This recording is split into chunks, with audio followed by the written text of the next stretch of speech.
Hey guys, welcome back to the another video of CFC C for Commerce.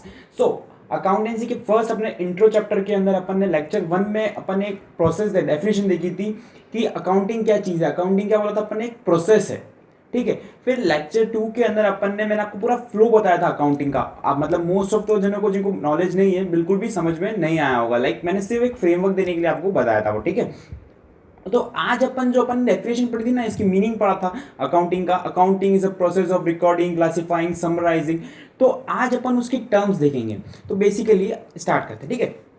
तो यहाँ पर मैंने लिख रखा है एट्रीब्यूट्स ऑफ अकाउंटिंग, यानी कि अपन इसे बोलते हैं कैरेक्टरिस्टिक्स ऑफ अकाउंटिंग। तो ये आप पॉइंट्स पढ़ोगे तो ये वही चीज़ है जो अपन को डेफिनेशन में या फिर जो मीनिंग में दे रखे थे ना, अकाउंटिंग इज अ प्रोसेस। तो ये सारे बेसिकली वही पॉइंट्स हैं।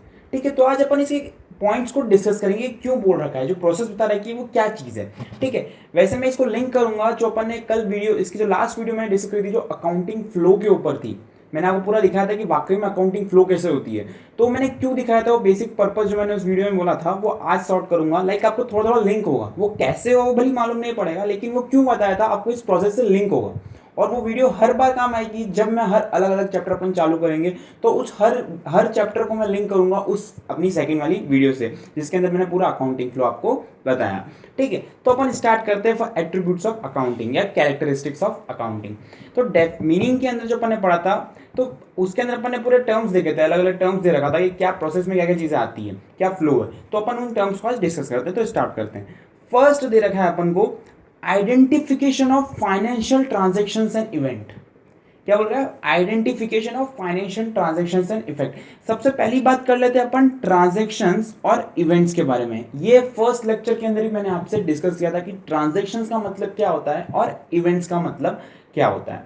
नहीं समझ में आया तो फिर से अपन आज डिस्कस कर लेते हैं। ट्रांजेक्शंस मतलब क्या हुआ? ट्रांजेक्शन मतलब बिजनेस एग्रीमेंट या परफॉर्मेंस ऑफ एन एक्ट।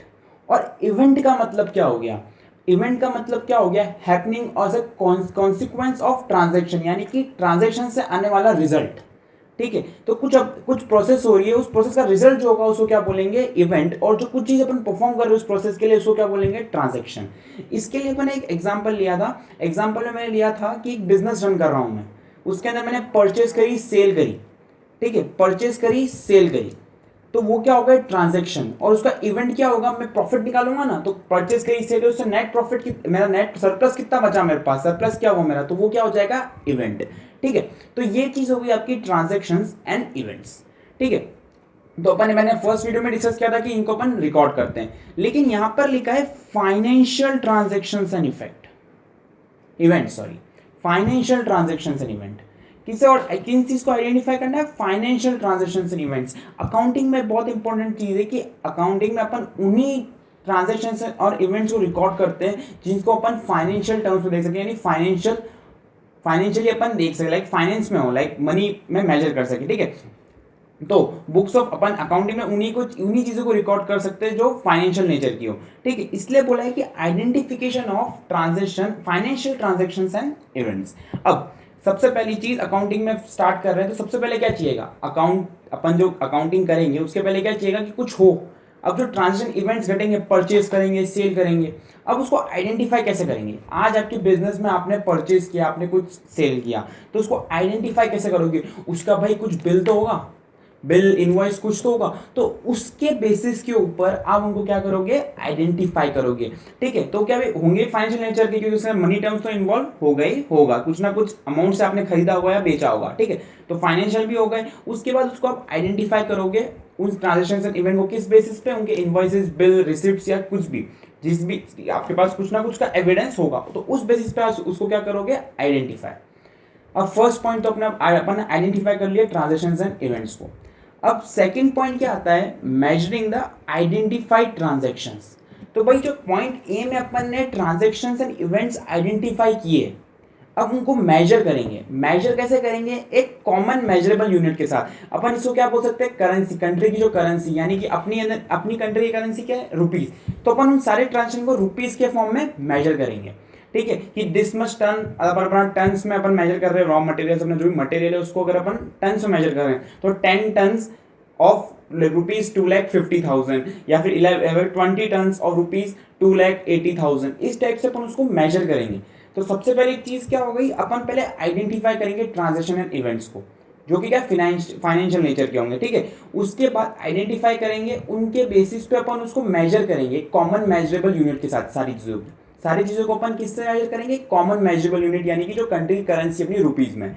उसके बाद अब क्या, अब यार करके क्या कर लेंगे, आइडेंटिफाई कर लिया, मेजर कर लिया, मेन पर्पस क्या, रिकॉर्ड करना है कि अपन को प्रॉफिट एंड लॉस अपना कितना है, अपना फाइनेंशियल पोजीशन क्या है, क्या है, अपना बिजनेस कैसे चल रहा है, वहां तक पहुंचना है। तो उसके लिए अपन को ट्रांजेक्शन को रिकॉर्ड तो करना पड़ेगा।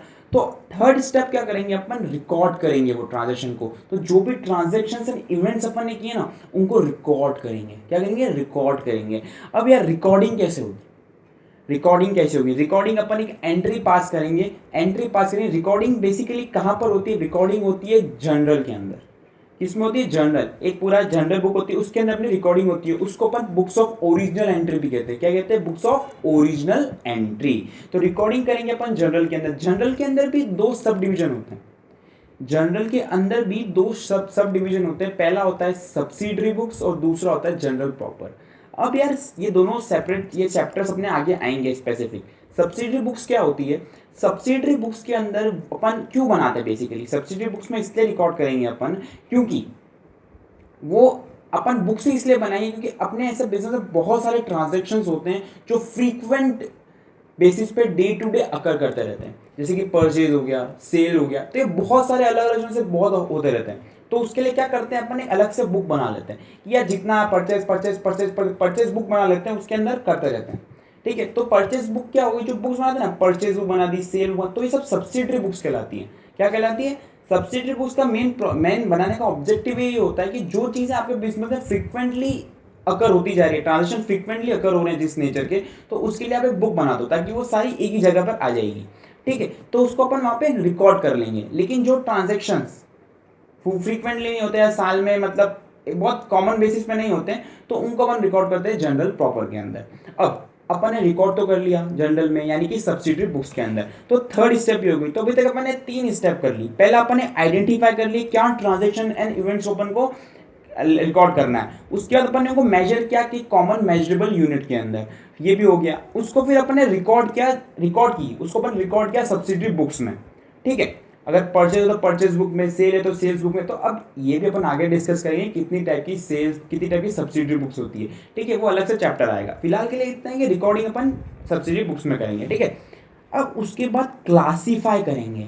क्लासीफाई किस चीज़ में करेंगे, क्लासीफाई करेंगे अपन लेजर्स के अंदर।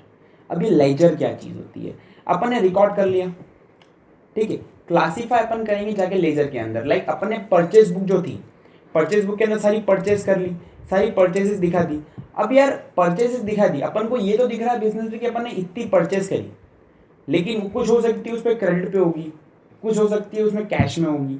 अब यार आपको जानना होगा, आपको देखना होगा किससे मेरा कितना पैसा बाकी है, मैंने किस डीलर को कितना पैसा दे दिया है।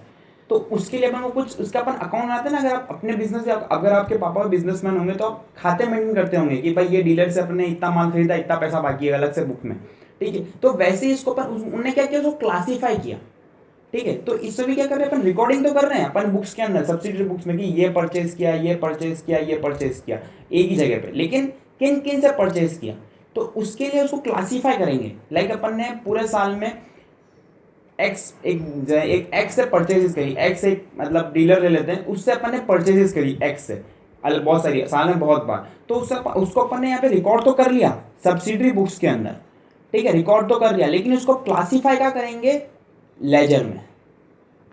क्लासीफाई क्या करेंगे, लेजर के अंदर। ठीक है, अब क्लासीफाई कैसे करेंगे, उसका एक अकाउंट खोल लेंगे। क्या खुल जाएगा, उसका एक अकाउंट खुल जाएगा एक्स नाम से। ठीक है, तो जैसे ही अपन ने परचेज बुक में यहाँ पर अपन ने रिकॉर्ड करेंगे, तो उसकी पोस्टिंग आकर यहाँ पर हो जाएगी कि अपन ने इससे माल खरीदा।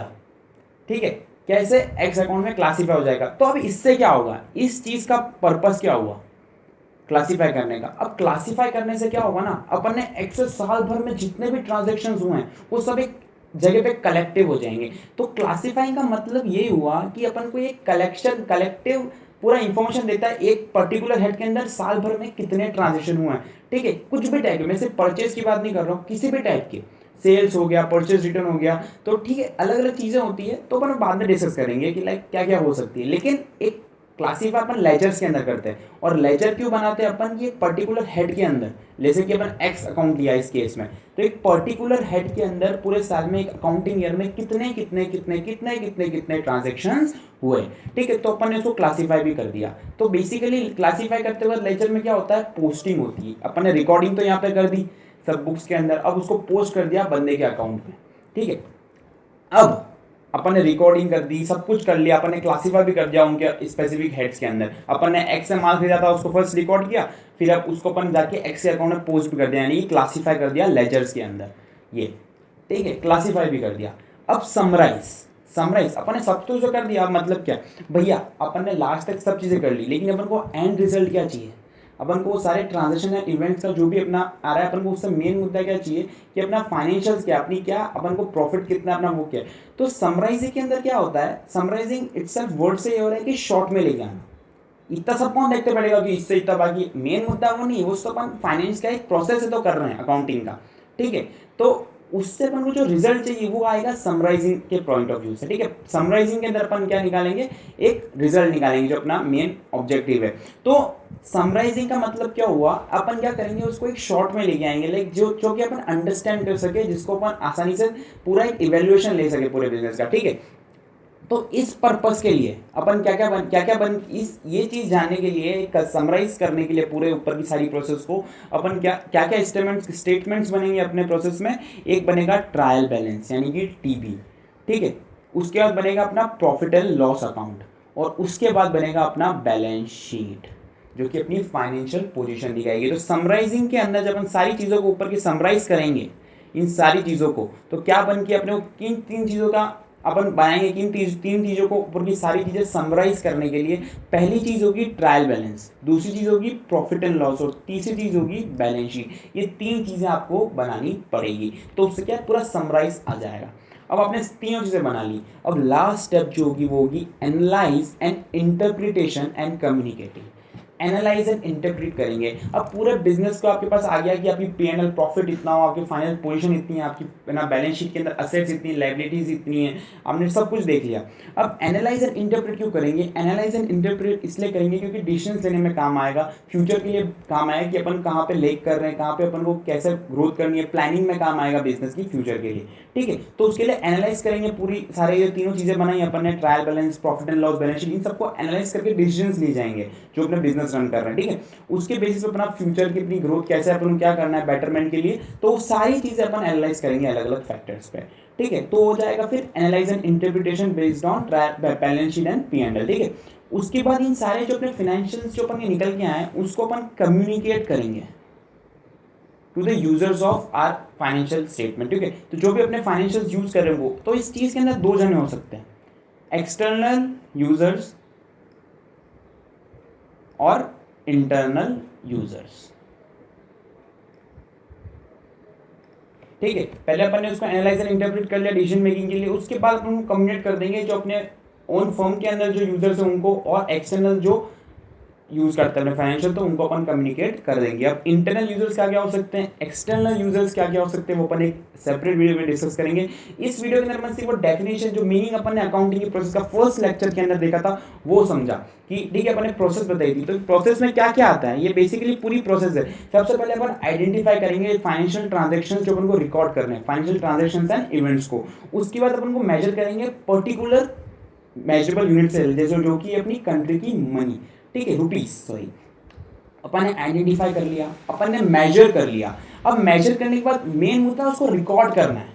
रिकॉर्ड करेंगे अपनी बुक्स में, खातों में लिखेंगे, जब अपन एंट्री करते हैं आज इतने का बेचा, आज उतने का बेचा, तो रिकॉर्ड करेंगे। किस में रिकॉर्ड करेंगे, सब्सिडरी बुक्स के अंदर, सब्सिडरी बुक्स के अंदर रिकॉर्ड करेंगे। उसके बाद उसको क्लासीफाई करेंगे। क्लासीफाई किस चीज में करेंगे, लेजर्स के अंदर, एक उसके पर्टिकुलर हेड के लेजर में। लेजर क्लासिफिकेशन का मतलब क्या हुआ, ये एक पूरा अपन लोग कलेक्शन देता है एक पर्टिकुलर हेड के अंदर, जैसे कि ये वाला हेड है कि कितने साल भर में एक अकाउंटिंग ईयर में कितने ट्रांजेक्शन हुए उस पर्टिकुलर हेड के अंदर, ठीक है। तो बेसिकली क्या हो गया, जो अपन ने रिकॉर्ड किया ना उसको पोस्ट करेंगे अपन, ठीक है। उसके बाद समराइज करेंगे। समराइज क्यों करेंगे, अपन को एक समरी मिल जाएगी पूरी अपने जितने भी ऊपर प्रोसेस हुई ABCD के अंदर, तो पूरी प्रोसेस आके मिलेगी अपने उसके उस प्रोसेस के अंदर अपने क्या क्या क्या अपन बनाएंगे। ट्रायल बैलेंस बनेगा, प्रॉफिट एंड लॉस बन के मिलेगा और बैलेंस शीट बन के मिल जाएगी। फिर उसको अपन एनालाइज एंड इंटरप्रेट करेंगे और अपने यूजर्स को कम्युनिकेट कर देंगे। तो बेसिकली ये थी पूरी स्टेप, पूरी फ्लो था अकाउंटिंग का। और बेसिकली मैंने आज आपको क्यों इतना ऐसे आपको नहीं भी समझ में आ रहा ना, जो भी मैंने ऐसे बताया, तो मेरी जो इसकी लास्ट वीडियो थी ना, तो अगर आपने वो देखी हो और नहीं भी देखी हो, जाके ये वीडियो देखने के बाद, ये वाला लेक्चर देखने के बाद जाके उस वीडियो को देखना। मैंने जैसे भी उस फ्लो को बताया ना आपको, आपको क्लियरली समझ में आएगा कि मैंने ये चीज़ क्या बोली इसके अंदर। अगर अगर अभी भी आपका क्लियर नहीं होता है, और ज़रूरी नहीं है कि एक बार में क्लियर हो जाएगा, लेकिन जब इन दोनों चीज़ों को लिंक करोगे ना, मेरा सेकंड लेक्चर और ये वाली, तो मेरा पर्पस सॉर्ट हो जाएगा कि मैंने इतना इतना स्टार्ट में मैंने पूरा अकाउंटिंग का फ्लो स्टार्ट से लेके एंड तक, यानी कि बैलेंस शीट बनने तक डिस्कस क्यों किया। क्योंकि मैं आपको सारी स्टेप्स मैंने उसमें बताई है, ये कैसे फ्लो हो रही है। ठीक है, तो पहले अगर आपने वो देख ली तो वेल एंड आपको समझ में आएगा। और वापस जाके देखना, मैं कह रहा हूँ ये देखने का वापस जाके देखना उन वीडियोस को, उस वीडियो को सेकंड वाली जो मैंने फ्लो ऑफ अकाउंटिंग में डाली, तो उसके अंदर समझ में आया कैसे ट्रांजिशन इवेंट्स आए, कैसे, क्योंकि मैंने उसके अंदर मैंने जो एग्जाम्पल लिया था वो लिया था स्टार्ट कर रहे बिजनेस से। ठीक है, तो ये चीज़ करेंगे अपन ने। इसके अंदर कैसे आइडेंटिफाई ट्रांजेक्शन किए, कैसे रिकॉर्ड किया, कैसे अकाउंट्स में पोस्ट किया। या अगर आपने देख रखे तो मैंने उसके अंदर अकाउंट्स बनाए थे, परचेज और सेल के अकाउंट, तो उनको पहले मैंने रिकॉर्ड किया था परचेज बुक के अंदर। ठीक है, तो जिनको मेरी बात समझ में नहीं आ रही है, उन्होंने मतलब मेरी वीडियो नहीं देखी है, तो जाकर प्लीज़ देख लीजिएगा। ठीक है, तो उसके बाद अपन समराइज करेंगे, तो उसके अंदर मैंने बैलेंस शीट तक पूरा बना के दिखाया कि कैसे फ्लो होता है ट्रांजेक्शन। वो कैसे क्या अकाउंटिंग हो रही है उसका मतलब नहीं है, लेकिन ये जो प्रोसेस अपन पढ़ रहे ना अकाउंटिंग की, जो डेफिनेशन पढ़ी, इसको रटनी ना पड़े ना, तो फ्लो वीडियो की और इसको देख लेना। बाकी करते कैसे ना, एंट्रीज को कैसे पास करना है, पोस्टिंग कैसे हो रही है, वो तो अपन आगे पढ़ ही लेंगे। ठीक है गाइस, अगर आपको वीडियो पसंद आई तो लाइक करें, शेयर करें, मेरे चैनल को सब्सक्राइब करना मत भूलिएगा। Thank you guys, see you in the next video.